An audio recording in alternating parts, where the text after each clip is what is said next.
জিহাদের ময়দানে সাহাবায়ে কেরামদেরকে প্রস্তুত করছেন জিহাদের জন্য। সাহাবীরা তৈরি হয়েছেন, লড়াই হবে মুতার প্রান্তরে।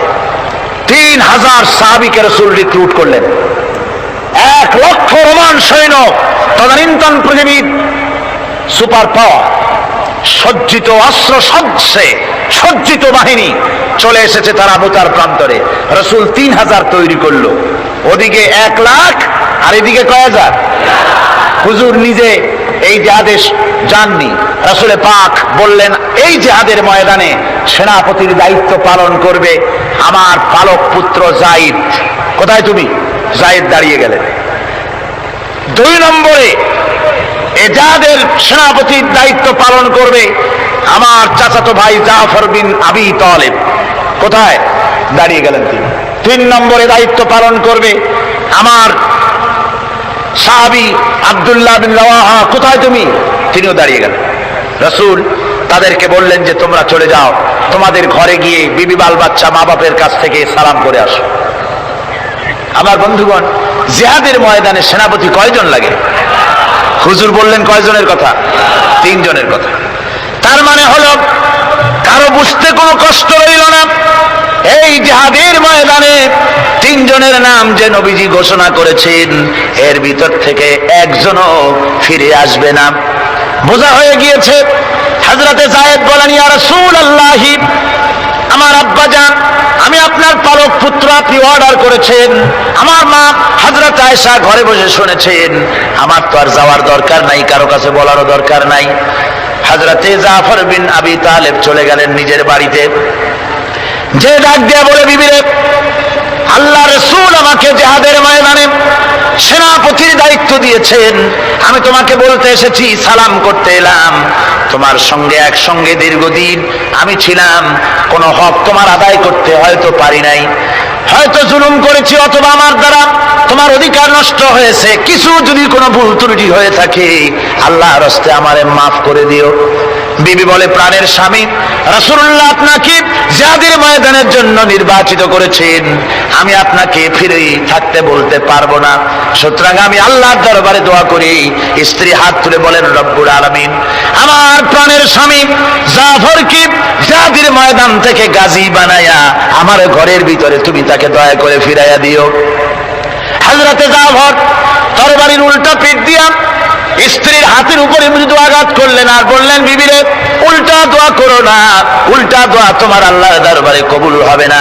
যেহেতু নবীজি আমার নাম 2 নম্বরে ঘোষণা করেছেন, আমার আগেও একজন আছে, পরেও আর একজন আছে।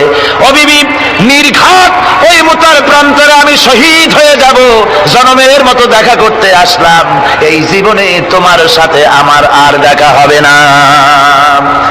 আমার বন্ধুগণ, হযরতে জাফরের স্ত্রী কাঁদতেছেন, বিবি বাচ্চাগুলা কান্দে।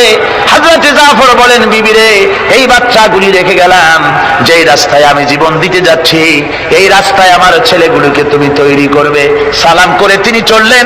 বিবি কাটা কবুতরের মতো জমিনে ছটফট করতেছে, কাঁদতেছি, আর পিছনে পিছনে ছোট্ট ছোট্ট ছেলে মেয়েগুলি আব্বা আব্বা বলে চিৎকার মেরে দৌড়াতেছি। হযরতে জাফর একবারও পিছনের দিকে তাকায় দেখলেন না কারা কান্দে। হযরতে আব্দুল্লাহ বিন রাওয়াহা তিনি চলে গেলেন বাড়িতে। হযরতে আব্দুল্লাহ বিন রাওয়াহা বাড়িতে গিয়ে সেই রাত্র ছিল তার বাসর সজ্জা, ফুল সজ্জার রাত ছিল, নতুন বিবাহ করেছেন। বাড়িতে গিয়া শোনেন বিবি কোরআনে কারীম তেলাওয়াত করতেছেন। হযরতে আব্দুল্লাহ বলেন রুমের বাইরে দাঁড়িয়ে, বিবিরে আমি তোমার স্বামী আব্দুল্লাহ এসেছি, আমার সালাম নাও, কোরআন পড়া একটু বন্ধ করো। রাসূলুল্লাহ আমাকে জিহাদের সেনাপতি বানিয়েছেন, আমি জিহাদে যেতেছি, নতুন বিবাহ হলো, কোনো হক তোমার আদায় করতে পারি নাই, তুমি আমাকে মাফ করে দিও, আল্লাহর হস্তে আমার উপর কোনো দাবি রেখো না। বিবি বলে, প্রাণের স্বামী কোনোদিন আপনাকে দেখি নাই, কোন রকম একটু দেখেছি, আর আমি মদিনার এক সুন্দরী মেয়ে, আপনি আমাকে ভালো করে দেখলেন না। আমার প্রাণের স্বামী একবার আপনি ঘরে আসেন। স্বামী বলে, ওগো স্ত্রী, ঘরের ভিতরে আমি যাব না, ঘরের ভিতরে গেলে বলে তোমাকে দেখলে আমার মনের ভিতরে প্রেম ডাকবে, তোমার প্রতি আমার ভালোবাসা জন্মাবে, আমি ঘরের ভিতরে ঢুকতে চাই না। স্ত্রী বলে, প্রাণের স্বামী ঘরের ভিতরে যদি আসেন আল্লাহর কসম আমি কোনো প্রেম নিবেদন করব না, আমি শুধু প্রাণ ভরে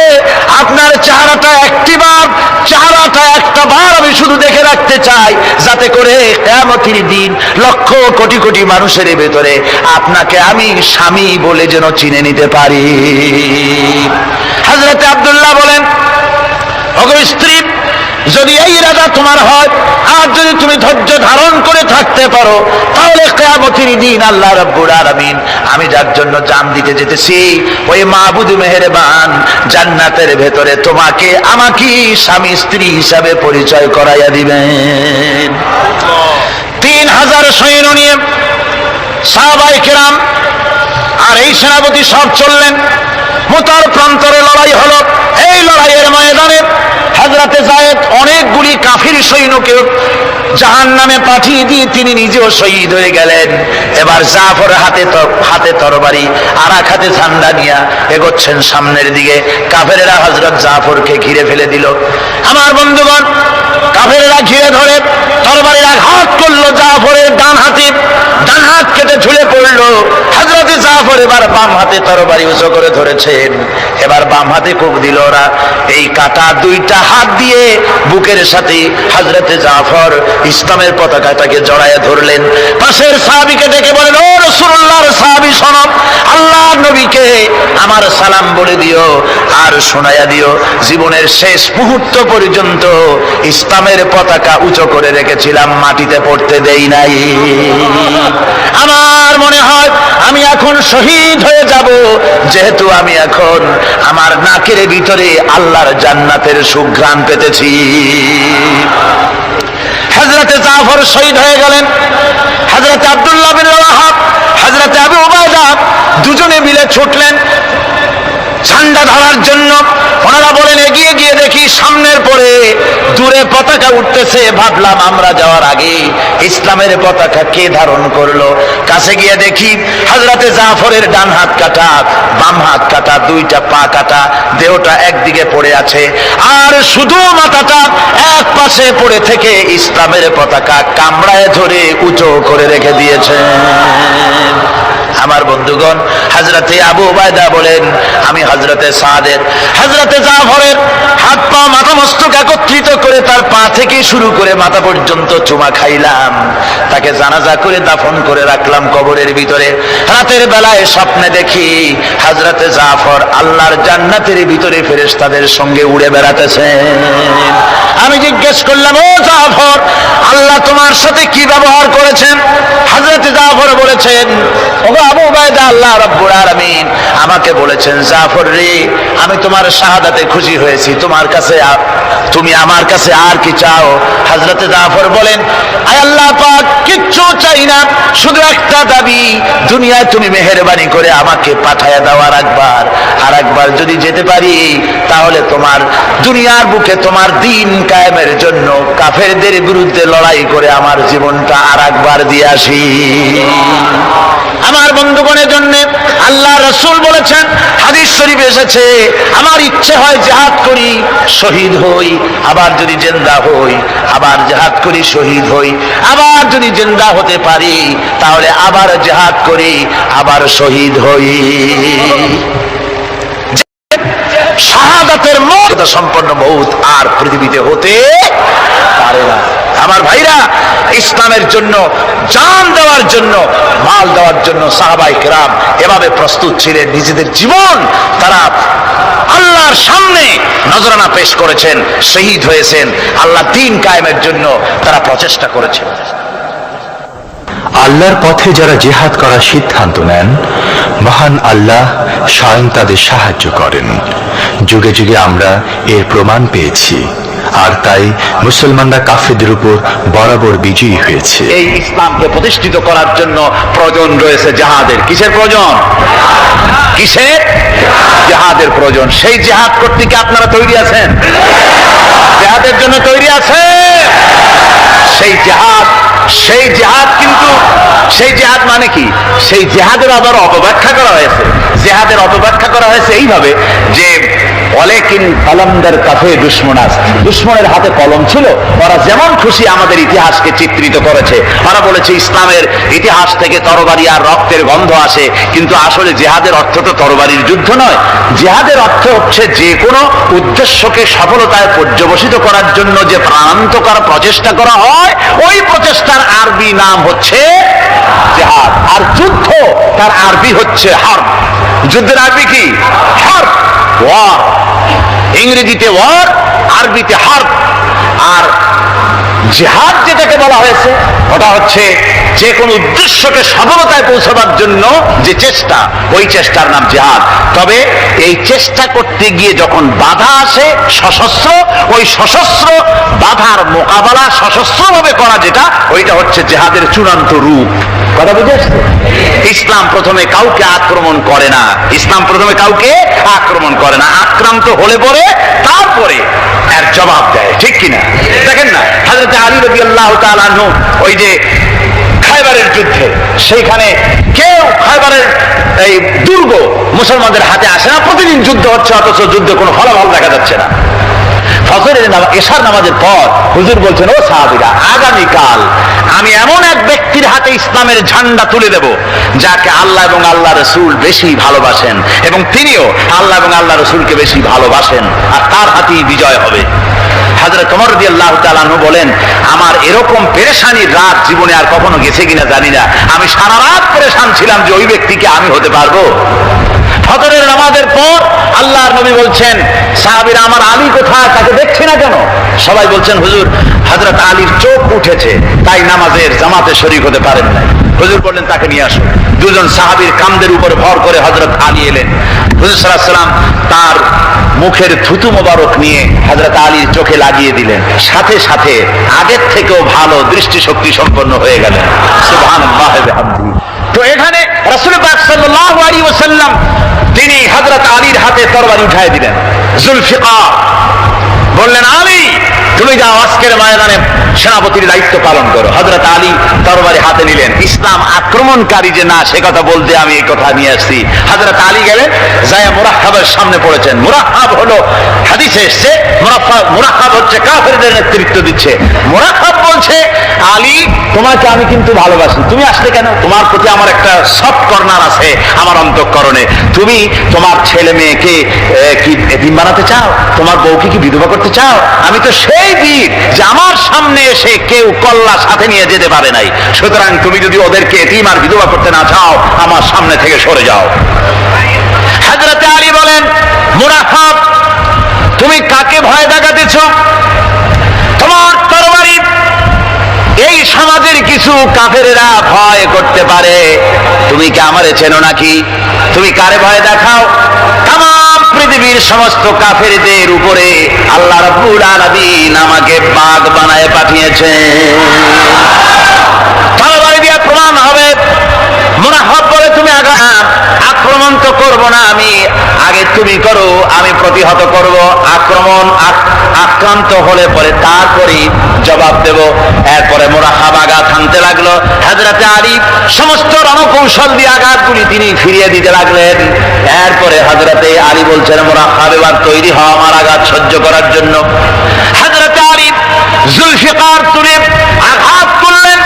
এক আঘাতেই দেখা গেল মুরাক্কাবের মাথা থেকে শুরু করে শরীর টুকরা হয়ে গিয়া হযরত আলীর তরবারির মুঠা পর্যন্ত মাটির ভিতরে গেড়ে গিয়েছে। খায়বারের দুর্গ দখল হয়ে গেল। পরের দিন আল্লাহর নবী বলেন, আলী শুনতে পেলাম তোমার ঢাল ভেঙে গিয়েছিল, তারপরে তুমি যুদ্ধ করলে কি দিয়ে? হযরত আলী বলেন, হুজুর আমুজ দুর্গের ওই কবাটটা, লোহার কবাটটা বাম হাতে নিয়া আর ডান হাতে তরবারি নিয়ে লড়াই করেছি। হুজুর বলেন, কি করে মানুষ কেমনে এত বড় দুর্গের লোহার কপাট হাতে নিয়ে যুদ্ধ করে? একটু দেখাও তো দেখি। হযরত আলী গতকালকের মতো বাম হাত দিয়া ধরেছেন, নাড়াতে পারেন না। এবার ডান হাত দিয়া ধরেছেন, নাড়াতে পারেন না। ডান আর বাম দুই হাত দিয়া সমস্ত শক্তি দিয়ে এমন জোরে টান মেরেছেন, প্রতিটি কূপের গোড়া থেকে ঘাম বেরিয়ে এসেছে, এক চুলো নড়াতে পারেন নাই। হযরত আলীর মুখখানা মলিন হয়ে গেছে লজ্জায়। হযরত আলী রাদিয়াল্লাহু তাআলা আনহু লজ্জা পেয়ে গেছেন। রাসূল পাক সাল্লাল্লাহু আলাইহি ওয়াসাল্লাম বলেন, আলী, লজ্জা পাওয়ার কোনো কারণ নাই, চিন্তা করার কোনো কারণ নাই। তোমার নিজস্ব শক্তি দিয়ে তুমি লড়াই করতে পারো নাই। এত বড় লোহার দরজা নিয়ে কবাত নিয়ে মানুষ সেভাবে লড়াই করতে পারে না। আল্লাহ তার দ্বীনকে বিজয়ী করার জন্য তোমার ভিতরে আল্লাহ রাব্বুল আলামিন ক্ষমতা দিয়েছিলেন। জোরে বলেন সুবহানাল্লাহ। আল্লাহ রাব্বুল আলামিন এই জিহাদের ময়দানে যখন মানুষ আসে, আল্লাহ তাদের উপরে মদদ দান করেন। আমার বন্ধুগণ, আল্লাহর দ্বীনকে জমিনের উপরে প্রতিষ্ঠিত করার জন্য যদি আমরা আজও যদি ঐক্যবদ্ধ হই দ্বীন কায়েমের জন্য, তাহলে আল্লাহ রাব্বুল আলামিন আমাদেরকে মদদ করবেন। আল্লাহ পাক কোরআনে কারীমের মধ্যে বলেছেন, ওয়া কানা হাক্কান আলাইনা নাসরুল মুমিনিন। মুমিনদেরকে সাহায্য করা আমি আল্লাহর জন্য ওয়াজিব হয়ে যায়। জোরে বলেন সুবহানাল্লাহ। মুমিনদের জন্য সাহায্য করা আল্লাহর জন্য কি হয়ে যায়? ওয়াজিব হয়ে যায়। ভাইরা একটু বৃষ্টি সহ্য করেন না, খুব বেশি বৃষ্টি? আচ্ছা, ওই এটা রহমত। এটা কি রহমত? আমার ভাইরা, জিহাদের ভিতরে সাহাবায়ে কিরাম আল্লাহর জান্নাতে যাওয়ার জন্য তারা জিহাদ করেছেন। তারা দেশ দখলের জন্য জিহাদ করেন নাই, দ্বীন প্রতিষ্ঠার জন্য লড়াই করা ফরজ। দ্বীন প্রতিষ্ঠার জন্য লড়াই করা কি? যেরকম কি? আর এই ফরজ দায়িত্ব পালন করতে গিয়ে যদি কেউ মারা যায়, তাহলে কোথায় যাবে? কোথায় যাবে? ওই শাহাদাতের মওত হচ্ছে একটা সেতু, বা একটা ব্রিজ, একটা সাঁকো। এপারে দুনিয়া, ওপারে আল্লাহর জান্নাতুল ফেরদাউস। জোরে বলেন সুবহানাল্লাহ। এই জন্য হযরত ওমর ফারুক রাদিয়াল্লাহু তাআলা সব সময় দোয়া করতেন, আল্লাহুম্মা রযুকনি শাহাদাতান ফি সাবিলিক ওয়াজআল মাউতি ফি বালাদি রাসূলিক। আল্লাহ রাব্বুল আলামিন, আমাকে রাসূলের শহরে মওত দাও, আর আমাকে তোমার দ্বীনের রাস্তায় শাহাদাত মঞ্জুর করো। জোরে বলেন আমিন। এটা আমাদের দোয়া, আমারও দোয়া, আমার সারা জীবনের স্বপ্ন, সারা জীবনের স্বাদ, আল্লাহ যেন শাহাদাতের মওত নসিব করে দেন। জোরে বলেন আমিন। এর থেকে উন্নত মানের মওত আর নাই। ওই প্যারালাইসিস হয়ে বিছানায় পড়ে তড়পায় মরার কোনো দাম নাই। দুনিয়ার বুকে বিড়ালের জিন্দেগি বছর করার 500 বছর বেঁচে থাকার দাম নাই। সিংহের মতো 1 সেকেন্ড বেঁচে থাকার দাম আছে, ঠিক কিনা? আর মওত, প্লীহা, যকৃত, typhoid, paralysis, diabetes, heart attack, kidney পচে যাওয়া, হাবিজাবি মওতের চাইতে আল্লাহর রাস্তায় জিহাদ করে শাহাদাতের মওত সর্বশ্রেষ্ঠ মওত। জোরে বলেন সুবহানাল্লাহ। আমার ভাইরা, রাসূল পাক সাল্লাল্লাহু আলাইহি ওয়াসাল্লাম তিনি মদিনা মুনাওয়ারায় এসে প্রথম যে জিহাদের সম্মুখীন হলেন, ওইটার নাম কি? কোন জিহাদ? বদর। কোন জিহাদ? বদরের জিহাদ। সেই বদরের মাঠে জিহাদের জন্য রাসূল সাহাবীদেরকে তৈরি করতেছেন। তো আপনারা চিন্তা করেন বিষয়টা, জিহাদ করতে হবে। এই বদরে সাহাবীরা জিহাদ করবে কাদের বিরুদ্ধে? নিজের বাপের বিরুদ্ধে। রাসূল পাক খুব চিন্তিত হলেন যে সাহাবীদেরকে কিভাবে উদ্বুদ্ধ করা যায়। হুজুর জিহাদের কথাই বলতেছেন যে এখন বদরে আমাদের টিকে থাকার প্রশ্ন, এইটা মুসলমানদের টিকে থাকার প্রশ্ন, বদরের যুদ্ধ, বদরের এই জিহাদটা। হুজুর যখন এগুলি বলতেছেন, হযরত মিকদাদ রাদিয়াল্লাহু তাআলা আনহু, রাসূলের একজন জলিলুল কদর সাহাবী, তিনি দাঁড়িয়ে বলছেন, হে আল্লাহ রাসূল, কেন আপনি চিন্তা করছেন? ইমজি বিনা ইয়া রাসূলুল্লাহ হাইসু মা তাশা। হে আল্লাহ রাসূল, আপনি আমাদেরকে নিয়ে চলুন যেদিকে আপনার খুশি। হাইসু মা আমারাকাল্লাহ, যেদিকে আল্লাহ আপনাকে নির্দেশ করেন সেদিকে আমাদের নিয়ে আপনি সেদিকেই চলুন। ইন্না লা নাকুলু লাকা কামা ক্বালা বানু ইসরাঈল লি মূসা আলাইহিস সালাম, ইযহাব আনতা ওয়া রাব্বুকা ফাকাতিলা ইন্না হাহুনা কায়িদুন। বুখারী শরীফের হাদিস। হযরত মিকদাদ রাদিয়াল্লাহু তাআলা আনহু বলছেন, হে আল্লাহর রাসূল, আপনি আমাদের নিয়ে চলুন, আল্লাহ যেদিকে আপনাকে আমাদের নিয়ে যেতে বলেন সেই দিকে নিয়ে যান। আমরা মূসা আলাইহিস সালামের উম্মতের মতো বলবো না যে হে মূসা, আপনি আর আপনার আল্লাহ দুজন গিয়া যুদ্ধ করেন, আমরা এখানে বসে থাকি, এমন কথা আমরা বলবো না। বাল ইযহাব আনতা ওয়ারাব্বুকা ফাকাত মাকুমা মুকাতিলুন, ও নবী বরং আমরা আপনি চলুন আমাদের নিয়ে, আপনি এবং আপনার আল্লাহ চলুন জিহাদের ময়দানে, আমরা আপনার সঙ্গে জিহাদ করব, লড়াই করব সেই পর্যন্ত। মা দামাত মিন্না মা দামাত আইনুম মিন্না তাতাররাফ, যতক্ষণ পর্যন্ত আমাদের একটা চক্ষুর পলক পড়ে, যতক্ষণ পর্যন্ত একটা চোখের পাতা নড়ে, ততক্ষণ পর্যন্ত আমরা কাফেরদের বিরুদ্ধে লড়ব। সুবহানাল্লাহ ওয়া বিহামদিহি, যতক্ষণ চোখের পাতা নড়ে ততক্ষণ পর্যন্ত লড়ব, নিয়ে চলুন আমাদেরকে। হুজুর খুব খুশি হলেন। আরে রাসূল পাক সাল্লাল্লাহু আলাইহি ওয়াসাল্লাম দারুণ ভাবে খুশি হয়ে গেলেন। হুজুর বললেন, ও সাহাবীরা, তোমাদের মানসিক অবস্থা যখন এই, কুমু বিনা ইলা জান্নাতিন, চলো আমার সাথে বেহেশতের দিকে। সুবহানাল্লাহ, সবাই বলেন সুবহানাল্লাহ।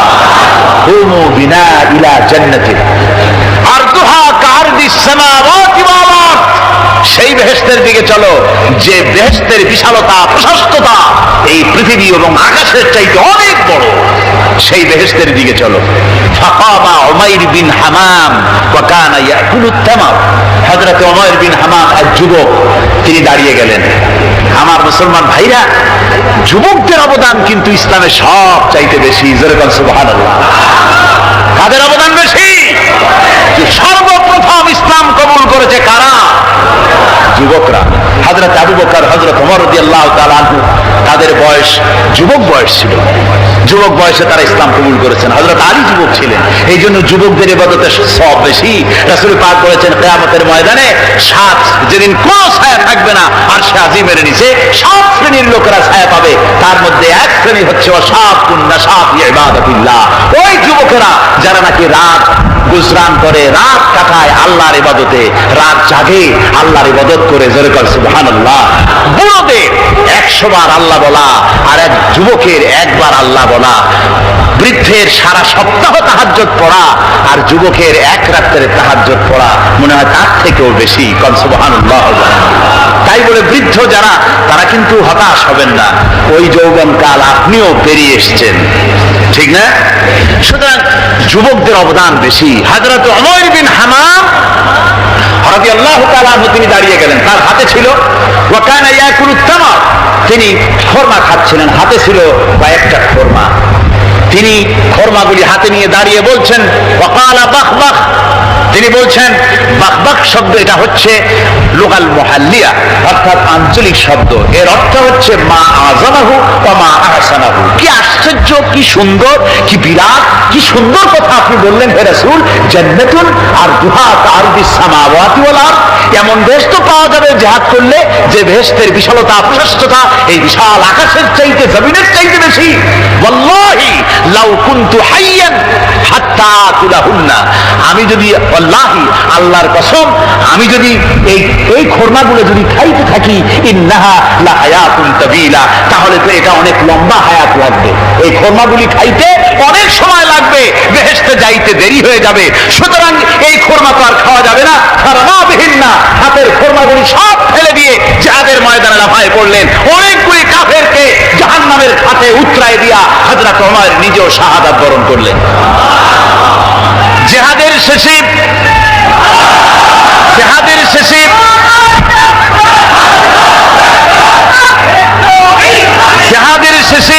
শহাদায়ে বদরের সমস্ত শহীদদের লাশ এক জায়গায় এনে সাহাবীরা বললেন, হে আল্লাহ রাসূল, আপনি যখন জান্নাতের বর্ণনা দিতেছিলেন তখন যে যুবকটা খরমা খেতেছিল আর জান্নাতের আশায় হাতের খরমা ফেলে দিয়েছিল, যেই খরমাগুলি খাইতে গেলে তো সময় লাগবে অনেক, বেহেশতে যেতে দেরি হয়ে যাবে, এই কথা মনে করে হাতের খরমা ফিকে ফেলে জিহাদের ময়দানে এসে শাহাদাত বরণ, যে যুবকটি জিহাদ করেছিল তার লাশে সেও শাহাদাত বরণ করেছে। রাসূল পাক হযরত ওমরের চেহারার দিকে লক্ষ্য করে তার দিকে অঙ্গুলি সংকেত করে হুজুর বলছেন, ইন্নাকা মিন আহলিহা, ওমর, যে বেহেশতের জন্য তুমি খরমা খাওয়া আর ধৈর্য ধরতে পারো নাই, আমি নবী সাক্ষী দিচ্ছি তুমি সেই জান্নাতের অধিবাসী। আমার ভাইরা, ওই জান্নাতে যাওয়ার জন্য, আল্লাহ দ্বীনকে প্রতিষ্ঠার জন্য আমাদেরকে ঐক্যবদ্ধ হতে হবে। আল্লাহ দ্বীনের জন্য আল্লাহ নবীর যে আদর্শ, সে আদর্শ প্রতিষ্ঠার জন্য এগিয়ে আসতে হবে। যদি আমরা তা করতে পারি, আমরা সংখ্যায় কত, আমাদের অস্ত্র আছে কি নাই, আমাদের জনবল কত, আমাদের সৈন্যবল কত, এগুলি প্রশ্ন না। প্রশ্ন হচ্ছে ওয়ালা তাহিনু ওয়ালা তাহজানু ওয়া আনতুমুল আলাউনা ইন কুনতুম মুমিনিন। কোনো ভয় নাই, কোনো চিন্তা নাই, যদি তোমরা মুমিন হও আমি আল্লাহ তোমাদেরকে বিজয়ী করব। জোরে বলেন সুবহানাল্লাহ। মুসলমানেরা তো সেই জাতি যাদের ময়দানে যখন মুসলমানদেরকে সাহায্য দরকার হয়েছে, আল্লাহ রাব্বুল আলামিন আকাশ থেকে ফেরেশতা নাজিল করেছে কিনা কোন? কবি বলছেন ফিজায়ে বদরি पैदा कुन फरिश्ते तेरी नसरत को उतर सकते गर्दों से अतर अंदर कतार भी। বদরের মুসলমানদের মতো ঈমান যদি আজ তোমরা আনতে পারো, তোমাদের ভিতরে হয়ে যায়, তাহলে আল্লাহ রাব্বুল আলামিন তোমাদের জন্য কাতারে কাতারে ফেরেশতা তোমাদের জন্য নাজিল করে দিতে পারেন। তোমরা সেই জাতি, তোমরা সেই মুসলমান। ফিরে আসো ইসলামের দিকে, ফিরে আসো দ্বীনের দিকে, রাসূলের সঙ্গে মহব্বতটা জুড়ে দাও।